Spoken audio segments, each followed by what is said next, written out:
আজকের গল্পের নাম রামুর কলা চাষ। এক ছিল রামু, ছোট্ট একটি গ্রামে। সে তার মার সঙ্গে বসবাস করত। রামুর বাবা ছোটবেলাতেই মারা যান, তাই রামু ছোট থেকে ভীষণ পরিশ্রমী ছিল। পড়াশোনার পাশাপাশি সে মায়ের সঙ্গে মাঠে কাজ করত।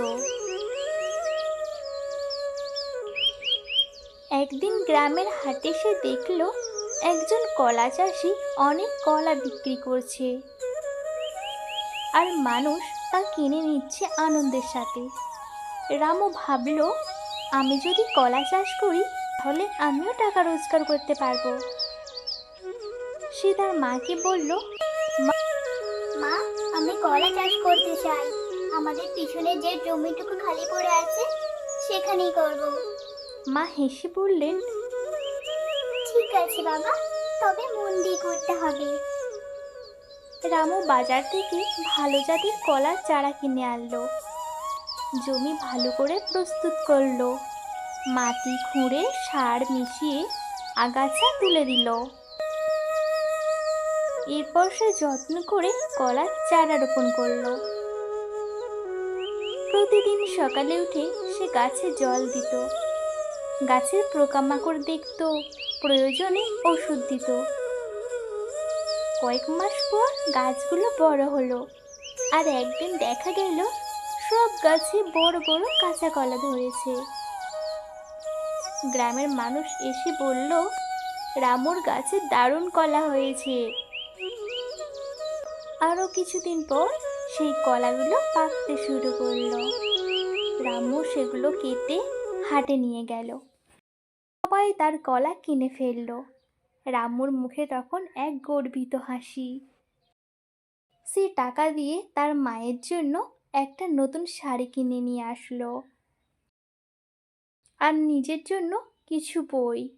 মা বললেন, দেখেছো, পরিশ্রম করলে ফল পাওয়া যায়। রামু তখন হেসে বলল, হ্যাঁ মা, এখন আমি আরো বেশি গাছ লাগাবো।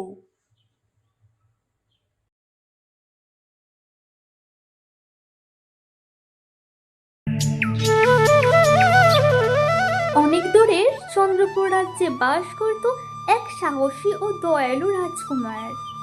তার নাম ছিল বিরাট। রাজ্যের পাশেই ছিল এক পুরনো গুহা, যেখানে এক ভয়ঙ্কর রাক্ষস থাকত। তার নাম ছিল নালুক। কেউ কখনো সেই গুহার ধারে কাছেও যেত না। একদিন রাজ্যে শুরু হলো অদ্ভুত এক দুর্যোগ। প্রতি রাতেই রাজপ্রাসাদের আশেপাশে জ্বলে উঠত আগুন।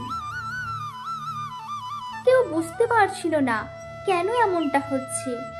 তখন রাজামশাই ঘোষণা দিলেন, যে এই রহস্যের সমাধান করবে তাকে রাজ্যের শ্রেষ্ঠ সম্মান দেওয়া হবে।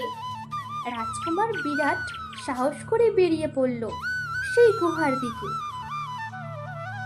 পথে পথে ভয়ঙ্কর ঝড়, গর্জন, পাথরের বৃষ্টি পেরিয়ে সে পৌঁছালো রাক্ষস নালুকের গুহায়।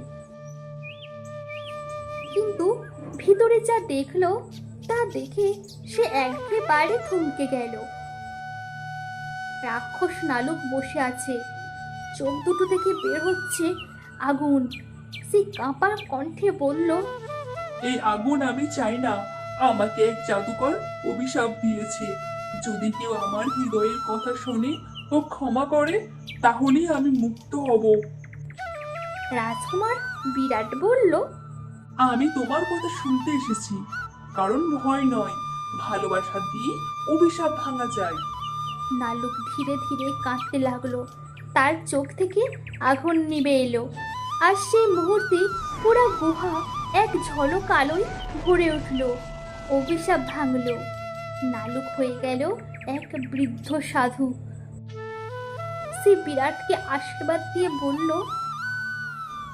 তুমি শুধু সাহসী নও, তুমি হৃদয়বান। রাজকুমার বিরাট ফিরে গিয়ে রাজাকে সব বলল। রাজকুমার বিরাট ফিরে গিয়ে রাজাকে সব বলল। রাজা তাকে বললেন, তুমি শুধু আমার ছেলে নাও, দেশের আশা তুমি।